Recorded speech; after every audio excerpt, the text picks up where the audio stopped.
किताब विपरण की रीत तो सच दा मार्ग भाग पंजवां। लेखक सरदार गुरबख्श सिंह काला अफगाना। पंजवें कांड दा 7वां भाग चरणामृत पिलाउण दा इतिहासक पक्ष।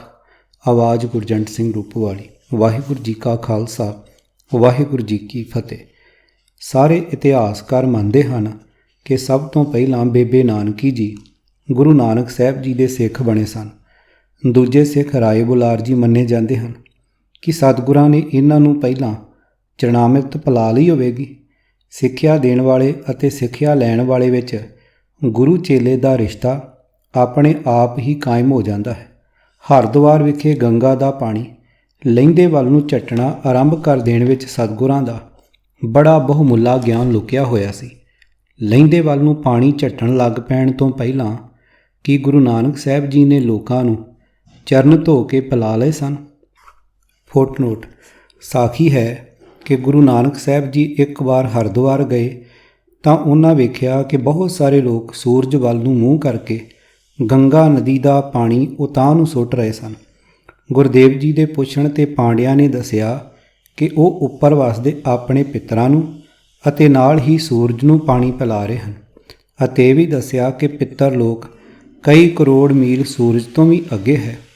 ਗੁਰਦੇਵ ਜੀ ਗੰਗਾ ਵਿੱਚ ਵੜ ਗਏ ਅਤੇ ਸੂਰਜ ਵੱਲ ਪਿੱਠ ਕਰਕੇ ਬੁੱਕਾਂ ਨਾਲ ਪੱਛਮ ਵੱਲ ਨੂੰ ਪਾਣੀ ਸਿੰਜਣ ਲੱਗ ਪਏ।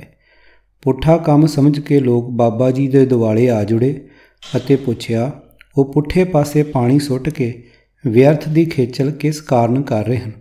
ਜਦ ਕਾਫੀ ਲੋਕ ਇਕੱਠੇ ਹੋ ਗਏ ਤਾਂ ਬਾਬਾ ਜੀ ਨੇ ਦੱਸਿਆ ਕਿ ਉਹ ਕਰਤਾਰਪੁਰ ਵਿਖੇ ਸੁੱਕ ਰਹੀ ਆਪਣੀ ਫਸਲ ਨੂੰ ਪਾਣੀ ਪਹੁੰਚਾ ਰਹੇ ਹਨ। ਲੋਕਾਂ ਨੇ ਬਾਬਾ ਜੀ ਨੂੰ ਝੱਲਾ ਕਹਿ ਕੇ ਸਮਝਾਇਆ ਕਿ ਉਸ ਦਾ ਪਾਣੀ ਏਡੀ ਦੂਰ ਨਹੀਂ ਜਾ ਸਕਦਾ। ਇਹ ਵੀ ਦੱਸਿਆ ਕਿ ਪਾਣੀ ਤਾਂ ਮੁੜ ਨਦੀ ਵਿੱਚ ਹੀ ਡਿੱਗ ਰਿਹਾ ਹੈ। ਜਗਤ ਗੁਰੂ ਬਾਬਾ ਜੀ ਨੇ ਫਰਮਾਨ ਕੀਤਾ ਕਿ ਜੇ ਤੁਹਾਡਾ ਪਾਣੀ ਕਈ ਕਰੋੜਾਂ ਮੀਲ ਉੱਪਰ ਵਸਦੇ ਕਥਿਤ ਪਿੱਤਰ ਲੋਕ ਅਤੇ ਅੱਗ ਦੇ ਗੋਲੇ ਸੂਰਜ ਤੱਕ ਪੁੱਜ ਸਕਦਾ ਹੈ ਤਾਂ ਇਸੇ ਧਰਤੀ 'ਤੇ ਉੱਗੀ ਕੁਝ ਸੈਂਕੜੇ ਮੀਲ ਦੂਰ ਸਾਡੀ ਫਸਲ ਤੱਕ ਕਿਵੇਂ ਨਹੀਂ ਪੁੱਜ ਸਕਦਾ। ਸੂਝਵਾਨ ਲੋਕੀ ਪੰਡਤ ਜੀ ਦੇ ਮਾਇਆ ਜਾਲ ਦੀ ਅਸਲੀਅਤ ਨੂੰ ਸਮਝ ਗਏ ਅਤੇ ਗੁਰੂ ਨਾਨਕ ਸਾਹਿਬ ਜੀ ਦੇ ਸਿੱਖ ਬਣ ਗਏ। ਚਰਨਾਮ੍ਰਿਤ ਕਿਸੇ ਨੂੰ ਨਹੀਂ ਸੀ ਪਿਲਾਇਆ। ਗੁਰੂ ਜੀ ਜਿਸ ਤੀਰਥ ਅਸਥਾਨ 'ਤੇ ਗਏ, ਲੋਕਾਂ ਦੇ ਜਿਸ ਇਕੱਠ ਵਿੱਚ ਪੁੱਜੇ, ਭੀੜਾਂ ਦੀਆਂ ਭੀੜਾਂ ਗੁਰੂ ਨਾਨਕ ਨਾਮ ਲੇਵਾ ਬਣਦੀਆਂ ਗਈਆਂ। ਸਿੱਧਾਂ ਦੇ ਜਿਸ ਮੱਠ 'ਤੇ ਗਏ, ਸਿੱਧ ਮੰਡਲੀ ਜਿੱਤੀ ਗਈ। ਪੀਰਾਂ ਦੇ ਜਿਗਰੇ ਗਏ ਤਾਂ ਪੀਰ ਹੱਥ ਬੰਨ੍ਹ ਖਲੋਤੇ। ਮਜ਼ਾਰਾਂ 'ਤੇ ਪੁੱਜੇ, ਮਜੌਰਾਂ ਨੇ ਡੰਡੌਤ ਕਰ ਦਿੱਤੀ। ਮੱਕੇ ਪੁੱਜ ਕੇ ਕਾਬੇ ਵੱਲ ਪੈਰ ਕਰਕੇ ਲੇਟਣ ਤੋਂ ਪਹਿਲਾਂ ਹਾਜੀਆਂ ਨੂੰ ਬੁਲਾਇਆ ਤੱਕ ਨਹੀਂ, ਪਰ ਬ੍ਰਹਮ ਗਿਆਨ ਦੀ ਡੂੰਘੀ ਰਮਝ ਸਮਝ ਕੇ ਹਾਜੀਆਂ ਨੇ ਗੁਰੂ ਨਾਨਕ ਨਿਰੰਕਾਰੀ ਜੀ ਅੱਗੇ ਸਜਦਾ ਕਰ ਦਿੱਤਾ। ਬਗਦਾਦ ਦਾ ਪੀਰ ਆਪਣੀ ਪੀਰੀ ਭੁੱਲ ਗਿਆ ਅਤੇ ਗੁਰੂ ਨਾਨਕ ਸਾਹਿਬ ਨੂੰ ਹਿੰਦ ਦਾ ਪੀਰ ਕਹਿ ਕੇ ਧੰਨ ਧੰਨ ਪੁਕਾਰ ਉੱਠਿਆ ਸੀ। ਬ੍ਰਹਮ ਗਿਆਨ ਦੀ ਬਖਸ਼ਿਸ਼ ਤਾਂ ਇਹਨਾਂ ਸਾਰਿਆਂ ਨੂੰ ਹੋ ਚੁੱਕੀ ਸੀ। ਗੁਰੂ ਚੇਲੇ ਵਾਲਾ ਨਾਤਾ ਤਾਂ ਸਾਰਿਆਂ ਦੇ ਹਿਰਦਿਆਂ ਨੇ ਕਬੂਲ ਕਰ ਲਿਆ ਸੀ, ਪਰ ਇਹਨਾਂ ਵਿੱਚੋਂ ਕਿਸੇ ਇੱਕ ਨੂੰ ਵੀ ਗੁਰੂ ਨਾਨਕ ਜੀ ਨੇ ਆਪਣੇ ਚਰਨ ਧੋ ਕੇ ਨਹੀਂ ਸਨ ਪਿਲਾਏ। ਬੇਬੇ ਨਾਨਕੀ ਜੀ ਨੇ ਆਪਣੇ ਵੀਰ ਨਾਨਕ ਜੀ ਵਿੱਚ ਰੱਬ ਦੇ ਦਰਸ਼ਨ ਕਰ ਲਏ ਤਾਂ ਹਿਰਦੇ ਦੀ ਡੂੰਘਾਈ ਤੋਂ ਅੱਖੀਆਂ ਦੇ ਛੋਟੇ ਵੀਰਨ ਜੀ ਨੂੰ ਆਪਣਾ ਗੁਰੂ ਮੰਨ ਲਿਆ। ਰਾਜੇ ਰਾਏ ਬੁਲਾਰ ਨੇ ਬਾਲਕ ਗੁਰੂ ਨਾਨਕ ਵਿੱਚ ਅੱਲਾ ਦਾ ਨੂਰ ਵੇਖਿਆ ਤਾਂ ਚੇਲਾ ਬਣ ਜਾਣ ਵਿੱਚ ਉਸ ਨੂੰ ਬਹਿਸ਼ਤਾਂ ਦੇ ਸੁੱਖ ਨਜ਼ਰੀ ਆਏ। ਬਾਬਰ ਨੇ ਸਿਰ ਝੁਕਾ ਕੇ ਗੁਰੂ ਨਾਨਕ ਜੀ ਦੀ ਅਜ਼ਮਤ ਨੂੰ ਤਸਲੀਮ ਕੀਤਾ ਕਿ ਇਹਨਾਂ ਸਾਰਿਆਂ ਨੂੰ ਗੁਰੂ ਨਾਨਕ ਪਾਤਸ਼ਾਹ ਨੇ ਆਪਣੇ ਚਰਨ ਧੋ ਕੇ ਪਿਲਾਏ ਸਨ। ਸੱਜਣ ਠੱਗ ਨੂੰ ਠੱਗੀ ਤੋਂ ਹਟਾ ਕੇ ਭਾਈ ਸੱਜਣ ਬਣਾਉਣ ਲਈ ਤੁਲੰਬੇ ਪੁੱਜਣ ਤੋਂ ਪਹਿਲਾਂ ਸਤਿਗੁਰਾਂ ਨੇ ਆਪਣੇ ਚਰਨ ਧੋ ਕੇ ਸੱਜਣ ਨੂੰ ਪਿਲਾਉਣ ਦਾ ਕੋਈ ਪ੍ਰਬੰਧ ਨਹੀਂ ਸੀ ਕਰ ਲਿਆ ਹੋਇਆ।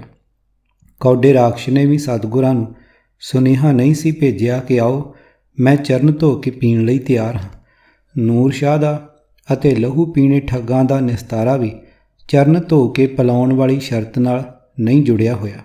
ਅਤੇ ਫਿਰ ਕੀ, ਵਲੀ ਕੰਧਾਰੀ ਨੇ ਵੀ ਚਰਨ ਧੋ ਕੇ ਪੀਣੇ ਮੰਨ ਲਏ ਸਨ। ਪਾਣੀ ਦਾ ਖੁੱਲ੍ਹਾ ਛੱਟਾ ਦੇਣ ਤੁਰੀ ਸ਼ਿਆਮ ਰੰਗ ਘਟਾ ਨੇ ਕਦੀ ਪੁੱਛ ਕੇ ਨਿਰਮਲ ਅਤੇ ਠੰਡੇ ਜਲ ਦੀ ਵਰਖਾ ਨਹੀਂ ਕੀਤੀ।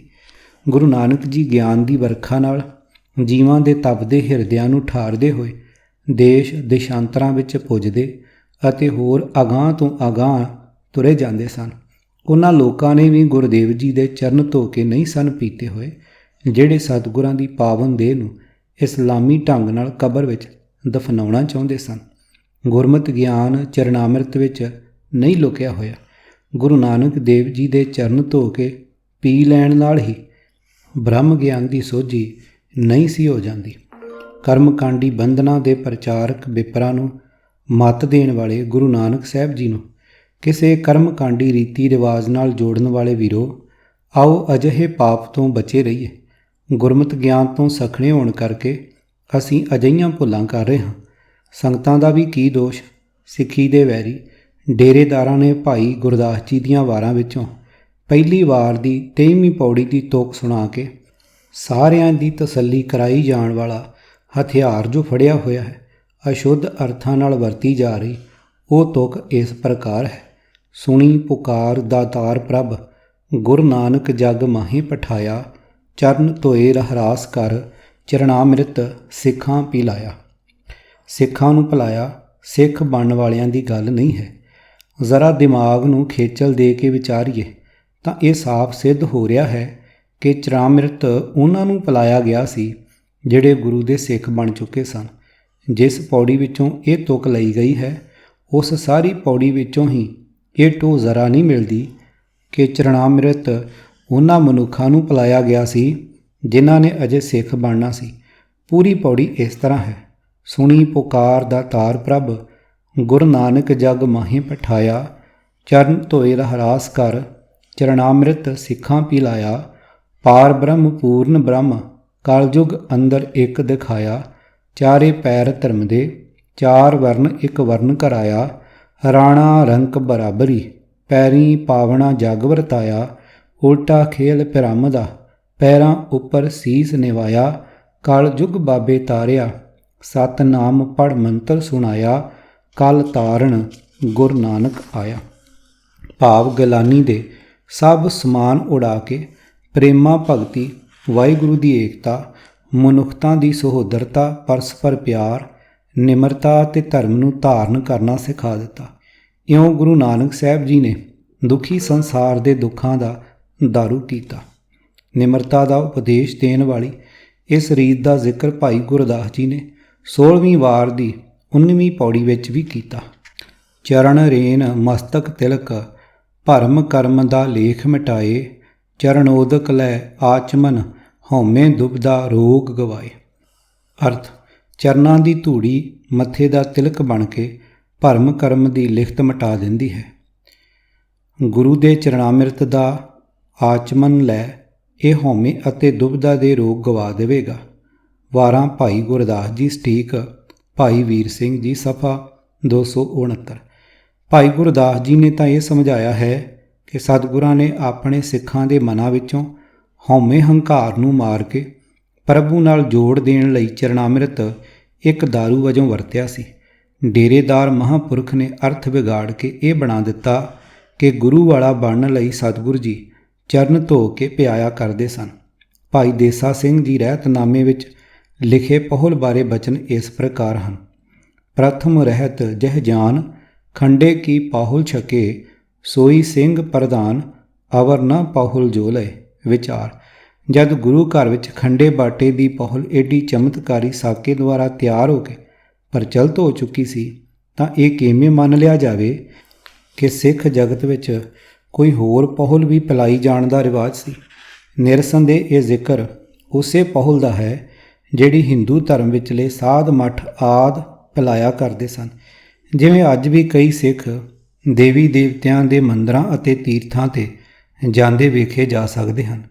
ਹਿੰਦੂਆਂ ਵਿੱਚੋਂ ਤਾਜ਼ੇ ਬਣੇ ਸਿੱਖਾਂ ਵਿੱਚ ਉਸ ਸਮੇਂ ਵੀ ਅਜਿਹੀ ਰੁਚੀ ਦਾ ਹੋਣਾ ਕੁਦਰਤੀ ਸੀ ਜੋ ਭਾਈ ਦੇਸਾ ਸਿੰਘ ਜੀ ਨੂੰ ਨਹੀਂ ਸੀ ਪਾਇਆ। ਖਾਲਸਾ ਜੀ ਦੀ ਮੂਰਤ ਸੂਰਤ ਨੂੰ ਸੁਰੱਖਿਅਤ ਕਰੀ ਰੱਖਣ ਵਾਲੀ ਖੰਡੇ ਬਾਟੇ ਦੀ ਪਹੁਲ ਪਿਲਾਈ ਜਾਣ ਦੀ ਚਮਤਕਾਰੀ ਮਰਜ਼ਾਦਾ ਬਿਲਕੁਲ ਨਵੀਂ, ਪਹਿਲੀ ਅਤੇ ਆਖਰੀ ਹੈ। ਰਾਹਾਂ ਰਸਤਿਆਂ ਵਿੱਚ, ਜੰਗਲਾਂ ਬੀਆਬਾਨਾਂ ਵਿੱਚ, ਮੇਲਿਆਂ ਦੀਆਂ ਰੌਣਕਾਂ ਵਿੱਚ ਜਿੱਥੇ ਵੀ ਕਿਸੇ ਨੇ ਸਤਿਗੁਰੂ ਨਾਨਕ ਸਾਹਿਬ ਜੀ ਨੂੰ ਸੁਣਿਆ ਵੇਖਿਆ, ਸਾਰੇ ਦੇ ਸਾਰੇ ਗੁਰੂ ਨਾਨਕ ਨਾਮ ਲੇਵਾ ਬਣਦੇ ਗਏ। ਕਈ ਇਤਿਹਾਸਕਾਰ ਲਿਖਦੇ ਹਨ ਕਿ ਗੁਰੂ ਨਾਨਕ ਸਾਹਿਬ ਜੀ ਦੇ ਸਿੱਖਾਂ ਦੀ ਗਿਣਤੀ 2 ਕਰੋੜ ਸੀ।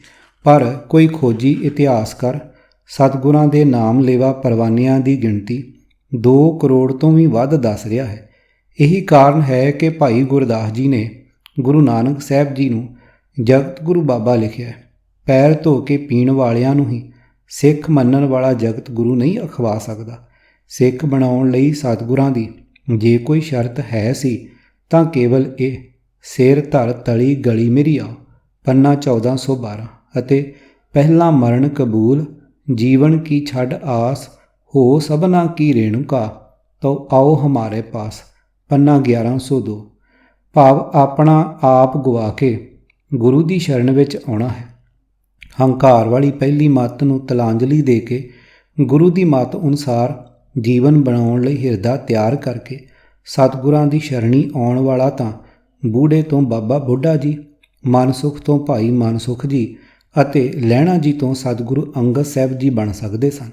ਸਤਿਗੁਰਾਂ ਦਾ ਹੋਕਾ ਤਾਂ ਇਹ ਹੈ ਕਿ ਬਿਖ ਮਾਇਆ ਵਿੱਚ ਲਿਬੜੇ ਦ੍ਰਿਸ਼ਟਮਾਨ ਅੰਮ੍ਰਿਤ ਪੀ ਕੇ ਧਰਮੀ ਅਖਵਾਉਣ ਦੀ ਲਾਲਸਾ ਵਾਲਿਓ, ਆਓ ਆਪ ਹੀ ਅੰਮ੍ਰਿਤ ਬਣ ਜਾਓ, ਆਪ ਹੀ ਅੱਖ ਤੋਂ ਚੰਦਨ ਬਣ ਜਾਓ। ਕੇਵਲ ਆਪਾ ਭਾਵ ਗਵਾ ਕੇ ਗੁਰੂ ਦੀ ਮੱਤ ਗ੍ਰਹਿਣ ਕਰਨ ਦੀ ਢਿੱਲ ਹੈ।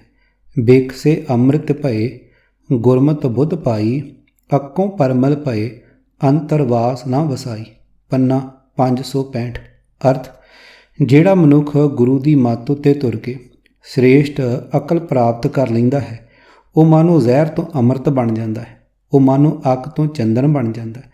ਉਹਨਾਂ ਦੇ ਅੰਦਰ ਸੁੱਚੇ ਆਤਮਿਕ ਜੀਵਨ ਦੀ ਸੁਗੰਧੀ ਆ ਵਸਦੀ ਹੈ। ਗੁਰੂ ਗ੍ਰੰਥ ਸਾਹਿਬ ਜੀ ਦਾ ਫਰਮਾਨ ਹੈ ਕਿ ਕਬੀਰ ਗੂੰਗਾ ਹੁਆ ਬਾਬਰਾ, ਬਹਰਾ ਹੁਆ ਕਾਨ, ਪਾਵੋਂ ਤੇ ਪਿੰਗਲ ਭਇਆ, ਮਾਰਿਆ ਸਤਿਗੁਰ ਬਾਣ, ਕਬੀਰ ਸਤਿਗੁਰ ਸੂਰਮੇ, ਬਾਹਿਆ ਬਾਣ ਜੋ ਏਕ, ਲਾਗਤ ਹੀ ਪੁਇ ਗਿਰ ਭਰਿਆ, ਪਰਾ ਕਰੇ ਜੇ ਸ਼ੇਖ, ਪੰਨਾ 1374। ਸ੍ਰੀ ਗੁਰੂ ਗ੍ਰੰਥ ਸਾਹਿਬ ਦਰਪਣ ਦੀ 10ਵੀਂ ਪੋਥੀ ਦੇ 255 ਸਫ਼ੇ 'ਤੇ ਇਹਨਾਂ ਦੋਹਾਂ ਸ਼ਲੋਕਾਂ ਦੀ ਵਿਆਖਿਆ ਅਤੇ ਅਰਥ ਇਸ ਪ੍ਰਕਾਰ ਲਿਖੇ ਹਨ। ਨੋਟ ਸ਼ਲੋਕ ਨੰਬਰ 199 ਤੋਂ ਲੈ ਕੇ ਕਬੀਰ ਸਾਹਿਬ ਕਹਿ ਰਹੇ ਹਨ ਕਿ ਬ੍ਰਾਹਮਣ ਪਾਸੋਂ ਜਨੇਊ ਪਵਾ ਕੇ ਉਸ ਨੂੰ ਗੁਰੂ ਧਾਰ ਕੇ ਠਾਕਰ ਪੂਜਾ ਵੇਲੇ ਅਤੇ ਹੋਰ ਮਿੱਥੇ ਹੋਏ ਦਿਨ ਦਿਹਾੜਾਂ ਸਮੇਂ ਜਨੇਊ ਧਾਰੀ ਮਨੁੱਖ ਬ੍ਰਾਹਮਣ ਦੀ ਸੇਵਾ ਨੂੰ ਧਰਮ ਸਮਝ ਲੈਂਦਾ ਹੈ, ਪਰ ਇਸ ਗੱਲ ਵੱਲ ਕਦੇ ਧਿਆਨ ਨਹੀਂ ਦਿੰਦਾ ਕਿ ਜੀਵਨ ਵਿੱਚ ਕੀ ਕੋਈ ਫਰਕ ਪਿਆ ਹੈ। ਪਰਾਈ ਨਿੰਦਾ ਕਰਨੀ ਤੇ ਸੁਣਨੀ ਜਨੇਊ ਧਾਰੀ ਬਣਨ ਤੋਂ ਵੱਡੇ ਧਰਮੀ ਹੋਣ ਦਾ ਹੰਕਾਰੀ ਹੋ ਜਾਣ ਨਾਲ ਮਨ ਵਿਕਾਰਾਂ ਨੂੰ ਦੌੜਨੋਂ ਨਹੀਂ ਰੁਕਦਾ। ਅਜਿਹੇ ਗੰਦ ਵਿੱਚ ਫਸਿਆ ਹੋਇਆ ਵੀ ਉਹ ਸਮਝਦਾ ਹੈ ਕਿ ਉਹ ਗੁਰੂ ਵਾਲਾ ਬਣ ਚੁੱਕਾ ਹੈ ਅਤੇ ਦੂਜੇ ਨਿਗੁਰੇ ਹੀ ਹਨ। ਪਰ ਇੱਧਰ ਜਿਨ੍ਹਾਂ ਨੂੰ ਸਤਿਗੁਰ ਮਿਲ ਪੈਂਦਾ ਹੈ, ਭਾਵ ਜਿਹੜੇ ਸਤਿਗੁਰਾਂ ਦੇ ਉਪਦੇਸ਼ ਦੀ ਕਮਾਈ ਕਰਨ ਲੱਗ ਪੈਂਦੇ ਹਨ, ਜਿਹੜੇ ਸਤਿਗੁਰਾਂ ਦੇ ਗਿਆਨ ਅਨੁਸਾਰ ਆਪਣੀ ਜੀਵਨ ਜੁਗਤ ਸਵਾਰ ਲੈਂਦੇ ਹਨ, ਉਹਨਾਂ ਵਿੱਚ ਅਜਿਹੇ ਵਿਕਾਰ ਰਹਿ ਹੀ ਨਹੀਂ ਸਕਦੇ। ਉਹ ਹਰ ਵੇਲੇ ਪ੍ਰਭੂ ਚਰਨਾਂ ਵਿੱਚ ਜੁੜੇ ਰਹਿੰਦੇ ਹਨ। ਸਿੱਖ ਪੰਥ ਵਿਚਲੇ ਧਰਮ ਆਗੂ, ਸਾਧ ਸੰਤ ਅਥਵਾ ਹੋਰ ਪ੍ਰਚਾਰਕ ਆਦਿ ਵੀ ਇਹੀ ਭਾਣਾ ਵਰਤਾ ਰਹੇ ਹਨ। ਖੰਡੇ ਬਾਟੇ ਦਾ ਅੰਮ੍ਰਿਤ ਛਕ ਕੇ 5 ਕਕਾਰਾਂ ਦਾ ਧਾਰਨੀ ਬਣ ਜਾਣ ਨੂੰ ਅਤੇ ਬਾਣੀ ਦੇ ਪਾਠ ਦਾ ਅਭਿਆਸ ਮਾਤਰ ਨਿਤਨੇਮ ਨੂੰ ਹੀ ਗੁਰੂ ਨਾਨਕ ਦੀ ਸਿੱਖੀ ਮਨ ਬੈਠਣ 'ਤੇ ਜ਼ੋਰ ਦੇ ਰਹੇ ਹਨ। ਅਰਥ, ਇਹ ਕਬੀਰ ਜਨੇਊ ਪਾ ਕੇ ਬ੍ਰਾਹਮਣ ਨੂੰ ਗੁਰੂ ਧਾਰ ਕੇ ਠਾਕਰ ਪੂਜਾ ਅਤੇ ਹਰੇਕ ਦਿਨ ਦਿਹਾੜ ਸਮੇਂ ਬ੍ਰਾਹਮਣ ਦੀ ਹੀ ਪੂਜਾ ਸੇਵਾ ਕਰਕੇ ਗੁਰੂ ਵਾਲਾ ਨਹੀਂ ਬਣ ਸਕੀਦਾ। ਜਿਸ ਨੂੰ ਸੱਚਮੁੱਚ ਗੁਰੂ ਮਿਲਦਾ ਹੈ, ਉਸ ਦਾ ਸਾਰਾ ਜੀਵਨ ਹੀ ਬਦਲ ਜਾਂਦਾ ਹੈ। ਜਿਸ ਮਨੁੱਖ ਦੇ ਹਿਰਦੇ ਵਿੱਚ ਸਤਿਗੁਰੂ ਆਪਣੇ ਸ਼ਬਦ ਦਾ ਤੀਰ ਮਾਰਦਾ ਹੈ, ਉਹ ਦੁਨੀਆ ਦੇ ਭਾਣੇ ਗੂੰਗਾ, ਕਮਲਾ, ਬੋਲਾ ਤੇ ਲੂਲਾ ਹੋ ਜਾਂਦਾ ਹੈ, ਕਿਉਂਕਿ ਉਹ ਮਨੁੱਖ ਮੂੰਹੋਂ ਮੰਦੇ ਬੋਲ ਨਹੀਂ ਬੋਲਦਾ, ਉਸ ਨੂੰ ਕਿਸੇ ਦੀ ਮੁਹਤਾਜੀ ਨਹੀਂ ਹੁੰਦੀ, ਕੰਨਾਂ ਨਾਲ ਨਿੰਦਾ ਨਹੀਂ ਸੁਣਦਾ ਤੇ ਪੈਰਾਂ ਨਾਲ ਮੰਦੇ ਪਾਸੇ ਵੱਲ ਤੁਰ ਕੇ ਨਹੀਂ ਜਾਂਦਾ। ਜਿਸ ਮਨੁੱਖ ਨੂੰ ਸੂਰਮਾ ਸਤਿਗੁਰੂ ਆਪਣੇ ਸ਼ਬਦ ਦਾ ਤੀਰ ਮਾਰਦਾ ਹੈ, ਤੀਰ ਵੱਜਦਿਆਂ ਹੀ ਉਹ ਮਨੁੱਖ ਨਿਰਹੰਕਾਰ ਹੋ ਜਾਂਦਾ ਹੈ, ਉਸ ਦਾ ਹਿਰਦਾ ਪ੍ਰਭੂ ਚਰਨਾਂ ਨਾਲ ਪਰੋਤਾ ਜਾਂਦਾ ਹੈ। ਅੱਜ ਕੇਵਲ ਅੰਮ੍ਰਿਤਧਾਰੀਆਂ ਦੀ ਗਿਣਤੀ ਵਧਾਉਣ 'ਤੇ ਜ਼ੋਰ ਦਿੱਤਾ ਜਾ ਰਿਹਾ। ਗੁਰੂ ਬਾਣੀ ਦੇ ਉਪਦੇਸ਼ ਅਨੁਸਾਰ ਜੀਵਨ ਢਾਲ ਲੈਣ ਦੀ ਕੋਈ ਗੱਲ ਕਿਤੇ ਵੀ ਨਹੀਂ ਕੀਤੀ ਜਾਂਦੀ। ਸਾਧ ਟੋਲਾ ਗੁਰੂ ਦਰਬਾਰਾਂ ਵਿੱਚ ਬੜੀ ਉੱਚੀ ਸੁਰ ਨਾਲ ਗਾ ਵਜਾ ਕੇ ਸੰਗਤਾਂ ਨੂੰ ਵਿਸ਼ਵਾਸ ਦਿਵਾ ਰਿਹਾ ਹੁੰਦਾ ਹੈ ਕਿ ਉਹਨਾਂ ਕੋਲੋਂ ਖੰਡੇ ਬਾਟੇ ਦਾ ਅੰਮ੍ਰਿਤ ਛਕ ਲੈਣ ਦੀ ਢਿੱਲ ਹੈ।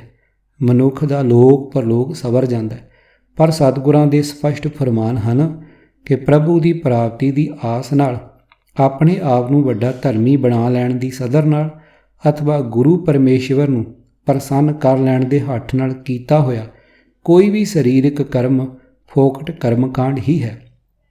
ਤੀਰਥਾਂ ਦੇ ਇਸ਼ਨਾਨ, ਧਰਮ ਆਗੂਆਂ ਨੂੰ ਜਾਂ ਧਰਮ ਅਸਥਾਨਾਂ ਨੂੰ ਧਨ ਦੌਲਤ ਭੇਟਾ ਕਰਨੀ, ਕਿਸੇ ਪ੍ਰਕਾਰ ਦਾ ਵਰਤ ਰੱਖਣਾ, ਤਪ ਕਰਨੇ, ਧਿਆਨ ਜੋੜਨ ਲਈ ਸਮਾਧੀਆਂ ਲਾਉਣੀਆਂ, ਕੋਈ ਪਦਾਰਥ ਕੜਾ ਪ੍ਰਸ਼ਾਦ ਜਾਂ ਲੰਗਰ ਦਾ ਚਾਹ ਫੁਲਕਾ ਆਦਿ ਨਿਰਾ ਖਾ ਲੈਣ ਨਾਲ ਹੀ, ਜਾਂ ਕੋਈ ਤਰਲ ਪਦਾਰਥ ਗੁਰੂ ਗ੍ਰੰਥ ਸਾਹਿਬ ਜੀ ਦੇ ਪੀੜੇ ਹੇਠ ਜਾਂ ਸ੍ਰੀ ਅਖੰਡ ਪਾਠ ਸਾਹਿਬ ਕੋਲ ਰੱਖੇ ਕੁੰਭ ਵਿੱਚੋਂ ਅਥਵਾ ਖੰਡੇ ਬਾਟੇ ਦਾ ਅੰਮ੍ਰਿਤ ਕੇਵਲ ਪੀ ਲੈਣ ਨਾਲ ਹੀ ਪਰਮੇਸ਼ਵਰ ਦੀ ਪ੍ਰਸੰਨਤਾ ਸਮਝ ਲੈਣੀ।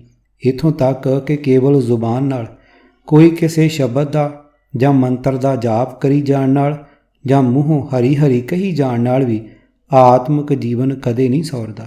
ਗੱਲ ਸਰੀਰ ਦੀ ਨਹੀਂ, ਗੱਲ ਹਿਰਦੇ ਦੀ ਹੈ, ਗੱਲ ਮਨ ਦੀ ਹੈ। ਮੁਖੋਂ ਹਰ ਹਰ ਸਭ ਕੋ ਕਰੈ, ਵਿਰਲੇ ਹਿਰਦੇ ਵਸਾਇਆ। ਨਾਨਕ ਜਿਨ ਕੈ ਹਿਰਦੇ ਵਸਿਆ, ਮੋਖ ਮੁਕਤ ਤਿਨ ਪਾਇਆ। ਪੰਨਾ 565। ਸੁਖਮਨੀ ਸਾਹਿਬ ਜੀ ਦੇ ਪਾਠਾਂ ਦੀਆਂ ਲੜੀਆਂ ਬਹੁਤ ਲੱਗ ਰਹੀਆਂ ਹਨ। ਤੀਸਰੀ ਹੀ ਅਸ਼ਟਪਦੀ ਵਿੱਚ ਪੰਚਮ ਪਾਤਸ਼ਾਹ ਜੀ ਜੋ ਸਮਝਾ ਰਹੇ ਹਨ, ਉਸ ਵੱਲ ਧਿਆਨ ਦੇਣ ਦੀ ਲੋੜ ਹੀ ਮੁਕਾ ਦਿੱਤੀ ਹੋਈ ਹੈ। ਸਰੀਰ ਦੁਆਰਾ ਕੀਤੇ ਜਾ ਰਹੇ ਲਗਭਗ ਸਾਰੇ ਤਰ੍ਹਾਂ ਦੇ ਕਰਮ ਕਾਂਡਾਂ ਨੂੰ ਨਿਸਫਲ ਦਰਸਾਉਣ ਵਾਲੀ ਇਹ ਪਾਵਨ ਅਸ਼ਟਪਦੀ ਤਾਂ ਜਾਪ ਕਰਨ ਅਤੇ ਤਪ ਸਾਧਨਾ ਦੇ ਜ਼ਿਕਰ ਤੋਂ ਹੀ ਆਰੰਭ ਹੁੰਦੀ ਹੈ। ਜਾਪ ਤਾਪ ਗਿਆਨ ਸਭ ਧਿਆਨ, ਜਾਪ ਤਾਪ ਗਿਆਨ ਸਭ ਧਿਆਨ, ਖਟ ਸ਼ਾਸਤਰ ਸਿਮਰਤ ਵਿਖਿਆਨ, ਜੋ ਅਗਿਆਸ ਕਰਮ ਧਰਮ ਕਿਰਿਆ, ਸਗਲ ਤਿਆਗ ਮਨ ਮਧੇ ਫਿਰਿਆ। ਅਨਕ ਪ੍ਰਕਾਰ ਕੀਏ ਬਹੁ ਜਤਨਾ, ਪੁੰਨ ਦਾਨ ਹਉਮੈ ਬਹੁ ਰਤਨਾ। ਸਰੀਰ ਕਟਾਏ ਹਉਮੈ ਕਰ ਰਾਤੀ, ਵਰਤ ਨੇਮ ਕਰਹਿ ਬਹੁ ਭਾਂਤੀ। ਨਹੀਂ ਤੋਲ ਰਾਮ ਨਾਮ ਵਿਚਾਰ, ਨਾਨਕ ਗੁਰਮੁਖ ਨਾਮ ਜਪੀਏ ਇੱਕ ਬਾਰ। ਨੌ ਖੰਡ ਪ੍ਰਿਥਵੀ ਫਿਰੇ ਚਿਰ ਜੀਵੈ, ਮਹਾ ਉਦਾਸ ਤਪੀਸਰ ਥੀਵੈ। ਅਗਨ ਮਾਹੇ ਹੋਮਤ ਪਰਾਨ, ਕਨਕ ਅਸਭ ਹੈਵਰ ਭੂਮਦਾਨ। ਨਿਉਲੀ ਕਰਮ ਕਰੇ ਬਹੁ ਆਸਨ, ਜੈਨ ਮਾਰਗ ਸੰਜਮ ਅਤ ਸਾਧਨ। ਪੰਨਾ 265। ਕੇਵਲ ਚਰਣਾਮ੍ਰਿਤ ਹੀ ਪੀ ਲੈਣ ਨਾਲ ਨਾ ਕਦੇ ਕੋਈ ਅਗਿਆਨੀ ਤੋਂ ਗਿਆਨੀ, ਅਧਰਮੀ ਤੋਂ ਧਰਮੀ, ਚੋਰ ਤੋਂ ਸਾਧ ਅਥਵਾ ਨਾਸਤਕ ਤੋਂ ਆਸਤਕ ਬਣ ਸਕਿਆ ਸੀ। ਸਰੀਰ ਜੋ ਇੱਥੇ ਹੀ ਸੜ ਬਲ ਕੇ ਪੰਜਾਂ ਤੱਤਾਂ ਵਿੱਚ ਸਮਾ ਜਾਂਦਾ ਹੈ, ਉਸ ਨੇ ਤਾਂ ਕਿਸੇ ਦਰਗਾਹ ਵਿੱਚ ਪੇਸ਼ ਨਹੀਂ ਹੋਣਾ। ਉਸ ਦੀ ਸੰਭਾਲ ਕਰਨ ਦੀ ਸਿੱਖਿਆ ਹੈ। ਸਿੱਖ ਬਣਨ ਦਾ ਨਿਰਣਾ ਸਰੀਰ ਨੇ ਤਾਂ ਨਹੀਂ ਕਰਨਾ, ਨਾ ਹੀ ਦੇਹ ਨੂੰ ਧਰਮੀ ਬਣਾਉਣ ਦੀ ਚਿੰਤਾ ਹੈ। ਸਿੱਖ ਤਾਂ ਬਣਨਾ ਹੀ ਮਨ ਨੇ। ਰੱਬ ਦੇ ਰਾਹ ਦੇ ਸੌਦੇ ਮੰਨਦੇ ਹਨ। ਕੀਮਤੀ ਤੋਂ ਕੀਮਤੀ ਕਿਸੇ ਪਦਾਰਥਾਂ ਦੇ ਵੱਟੇ ਪ੍ਰਭੂ ਦੀ ਪ੍ਰਾਪਤੀ ਕਦੇ ਨਹੀਂ ਹੋਈ। ਇਹ ਸੌਦਾ ਤਾਂ ਹੈ ਹੀ ਕੇਵਲ ਮਨ ਦਾ। ਕੰਚਨ ਸਿਉ ਪਾਈਐ ਨਹੀਂ ਤੋਲ, ਮਨ ਦੇ ਰਾਮ ਲਿਆ ਹੈ ਮੋਲ। ਪੰਨਾ 327। ਸਾਈਂ ਬੁੱਲੇ ਸ਼ਾਹ ਵੀ ਬੜੇ ਠੇਠ ਸ਼ਬਦਾਂ ਵਿੱਚ ਇਹੀ ਸਿਧਾਂਤ ਸਮਝਾ ਰਹੇ ਹਨ। ਬੁੱਲਿਆ, ਰੱਬ ਦਾ ਕੀ ਪਾਉਣਾ, ਇੱਧਰੋਂ ਪੁੱਟਣਾ ਅਤੇ ਇੱਧਰ ਲਾਉਣਾ। ਮਨ ਦੇ ਮੂੰਹ ਵਿੱਚ ਖੁੱਭੇ ਪਏ ਮਨ ਨੂੰ ਉਸ ਖੋਭੇ ਵਿੱਚੋਂ ਪੁੱਟ ਕੇ ਗੁਰੂ ਚਰਨਾਂ ਨਾਲ ਜੋੜਨ ਦੀ ਢਿੱਲ ਹੈ। ਸਤਿਗੁਰਾਂ ਦੀ ਸਿੱਖੀ ਦਾ ਦਰ ਖੁੱਲ੍ਹ ਜਾਂਦਾ ਹੈ। ਜਦ ਹਿਰਦਾ ਸਿੱਖ ਬਣ ਗਿਆ ਤਾਂ ਸਤਿਗੁਰਾਂ ਦੇ ਹੁਕਮ ਅਨੁਸਾਰ ਜੀਵਨ ਜੁਗਤ ਢਾਲ ਲੈਣ ਦੀ ਸ਼ਰਧਾ ਬਣ ਜਾਣੀ ਹੈ। ਉਸ ਜੀਵਨ ਜੁਗਤ ਵਿੱਚ ਖੰਡੇ ਬਾਟੇ ਦਾ ਅੰਮ੍ਰਿਤ ਛਕ ਕੇ ਪੰਜ ਕਕਾਰਾਂ ਵਿੱਚ ਸੁਰੱਖਿਅਤ ਚੜ੍ਹਦੀ ਕਲਾ ਵਾਲੇ ਉੱਚੇ ਸੁੱਚੇ ਜੀਵਨ ਦੀ ਸ਼ਰਤ ਆਪਣੇ ਆਪ ਆ ਜੁੜਦੀ ਹੈ। ਸ਼ਰਧਾ ਨਾਲ ਗੁਰਬਾਣੀ ਦੀ ਵਿਚਾਰ ਕਰਕੇ ਉਸ ਅਨੁਸਾਰ ਜੀਵਨ ਢਾਲੀ ਰੱਖਣ ਦੀ ਚੇਟਕ ਲਾ ਲਈਏ ਤਾਂ ਗ੍ਰਸਤ ਦੇ ਕੰਮ ਕਰਦਿਆਂ ਹੀ ਗੁਰੂ ਦੀ ਮਿਹਰ ਦੇ ਪਾਤਰ ਬਣ ਜਾਈਦਾ ਹੈ।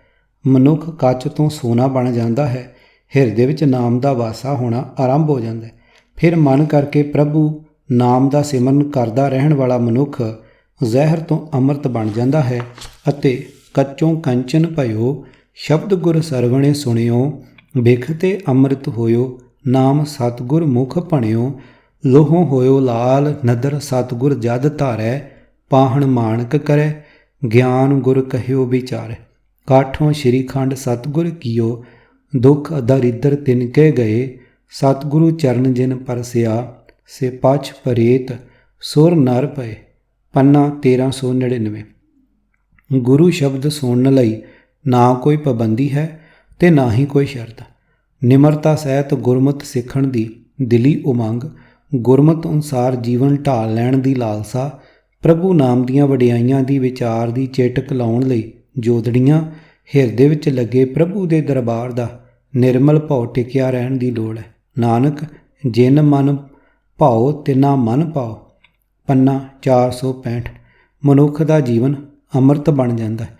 ਗੁਰੂ ਵਾਲਾ ਬਣਨ ਵਾਸਤੇ ਸ਼ਰਤ ਅੱਜ ਵੀ ਉਹੀ ਹੈ ਜੋ ਅਭੁੱਲ ਸਤਿਗੁਰਾਂ ਨੇ 15ਵੀਂ ਸਦੀ ਵਿੱਚ ਲਾਈ ਸੀ, ਅਤੇ ਉਸ ਸ਼ਰਤ ਵਿੱਚ ਫਰਕ ਕਦੇ ਨਹੀਂ ਪੈਣਾ। 1469 ਵਿੱਚ ਆਏ ਸ੍ਰੀ ਗੁਰੂ ਨਾਨਕ ਪਾਤਸ਼ਾਹ ਜੀ ਨੂੰ 1699 ਵਿੱਚ ਆਪਣੀ ਕਿਸੇ ਪਹਿਲੀ ਬਣਾਈ ਮਰਜ਼ਾਦਾ ਵਿੱਚ ਤਬਦੀਲੀ ਕਰਨ ਦੀ ਲੋੜ ਤਦ ਹੀ ਪੈਂਦੀ ਜੇ ਪਹਿਲਾਂ ਉਹਨਾਂ ਨੇ ਕੋਈ ਉਕਾਈ ਖਾ ਲਈ ਹੁੰਦੀ, ਪਰ ਉਕਾਈ ਤਾਂ ਭੁੱਲੜ ਖਾਂਦੇ ਹਨ। ਅਭੁੱਲ ਸਤਿਗੁਰਾਂ ਨੇ ਮਨੁੱਖ ਨੂੰ ਪੂਰਨਤਾ ਦੀ ਸਿਖਰ ਤੱਕ ਲੈ ਜਾਣ ਵਾਸਤੇ ਪਹਿਲੇ ਦਿਨ ਤੋਂ ਮਿੱਥੇ ਟੀਚੇ 'ਤੇ ਪੁੱਜਣ ਲਈ ਪੱਕੀ ਅਤੇ ਸਦੀਵੀ ਸੱਚ ਵਾਲੀ ਮਰਜ਼ਾਦਾ ਬਣਾਈ ਸੀ। ਕਥਨੀ ਦਾ ਸੂਰਾ ਬਚਨ ਕਰੇ ਤੈ ਖਿਸਕ ਜਾਏ, ਬੋਲੇ ਸਭ ਕੱਚਾ। ਪੰਨਾ 1099। ਘਾਲ ਕਮਾਉਣੀ ਅਤੇ ਵੰਡ ਛਕਣਾ। ਘਾਲ ਖਾਏ ਕਿਛ ਹੱਥੋਂ ਦੇ, ਨਾਨਕ ਰਾਹ ਪਛਾਣੇ ਸੇ। ਪੰਨਾ 1245। ਮਿੱਠਾ ਬੋਲਣਾ ਨਿਵ ਚੱਲਣਾ, ਮਿੱਠਾ ਬੋਲੇ ਨਿਵ ਚੱਲੇ, ਸੇਜੈ ਰਵੇ ਪਤਾਰ। ਪੰਨਾ 31। ਸੋਚਾ ਆਚਰਣ। ਪਰ ਧਨ ਪਰ ਨਾਰੀ ਰਤ ਨਿੰਦਾ, ਬਿਖ ਖਾਈ ਦੁਖ ਪਾਇਆ। ਪੰਨਾ 1255। ਤਥਾ ਪਰ ਧਨ ਪਰ ਦਾਰਾ ਪਰ ਹਰੀ, ਤਾ ਕੈ ਨਿਕਟ ਬਸੈ ਨਰ ਹਰੀ। ਪੰਨਾ 1163। ਖਿਮਾ ਜੈ ਖਿਮਾ ਤਹ ਆਪ, ਗਰੀਬੀ ਗਰੀਬੀ ਗਦਾ ਹਮਾਰੀ। ਨਿਮਰਤਾ ਹਮ ਨੀ ਚੰਗੇ ਬੁਰਾ ਨਹੀਂ ਕੋਏ। ਪੰਨਾ 728। ਨੀਚਾ ਅੰਦਰ ਨੀਚ ਜਾਤ, ਨੀਚੀ ਹੂੰ ਅਤ ਨੀਚ। ਪੰਨਾ 15। ਹੱਥ ਕਾਰ ਵੱਲ ਚਿੱਤ ਪ੍ਰਭੂ ਵੱਲ, ਹਾਥ ਪਾਉ ਕਰ ਕਾਮ ਸਭ, ਚੀਤ ਨਰੰਜਨ ਨਾਲ। ਪੰਨਾ 1376। ਆਦ ਨਿਜਮ ਗੁਰੂ ਨਾਨਕ ਸਾਹਿਬ ਜੀ ਦੇ ਵਿਦਿਆਲੇ ਦੇ ਆਰੰਭ ਤੋਂ ਹੀ ਪ੍ਰਧਾਨ ਗੁਣ ਮੰਨੇ ਜਾਂਦੇ ਰਹੇ ਹਨ। ਇਹਨਾਂ ਗੁਣਾਂ ਦਾ ਨਾਮ ਹੀ ਚਰਣਾਮ੍ਰਿਤ ਹੋ ਸਕਦਾ ਹੈ। ਕੈਨ ਕਹਾਵਨ ਕਉ ਕਈ ਕੀਤੈ, ਐਸੋ ਜਨ ਬਿਰਲੋ ਹੈ ਸੇਵਕ, ਜੋ ਤਤ ਜੋਗ ਕੋ ਬੇਤੈ ਰਹਾ। ਦੁਖ ਨਾਹੀ ਸਭ ਸੁਖ ਹੀ ਹੈ ਰੇ, ਏਕੈ ਏਕੀ ਨੇਤੈ, ਬੁਰਾ ਨਹੀਂ ਸਭ ਭਲਾ ਹੀ ਹੈ ਰੇ, ਹਾਰ ਨਹੀਂ ਸਭ ਜੇਤੈ। ਪੰਨਾ 1302। ਕਿਤਾਬ ਵਿਪਰਨ ਕੀ ਰੀਤ ਤੋਂ ਸੱਚ ਦਾ ਮਾਰਗ ਭਾਗ 5ਵਾਂ। ਲੇਖਕ ਸਰਦਾਰ ਗੁਰਬਖਸ਼ ਸਿੰਘ ਕਾਲਾ ਅਫਗਾਨਾ। 5ਵੇਂ ਕਾਂਡ ਦਾ 7ਵਾਂ ਭਾਗ। ਆਵਾਜ਼ ਗੁਰਜੰਟ ਸਿੰਘ ਰੂਪਵਾਲੀ। ਵਾਹਿਗੁਰੂ ਜੀ ਕਾ ਖਾਲਸਾ, ਵਾਹਿਗੁਰੂ ਜੀ ਕੀ ਫਤਿਹ।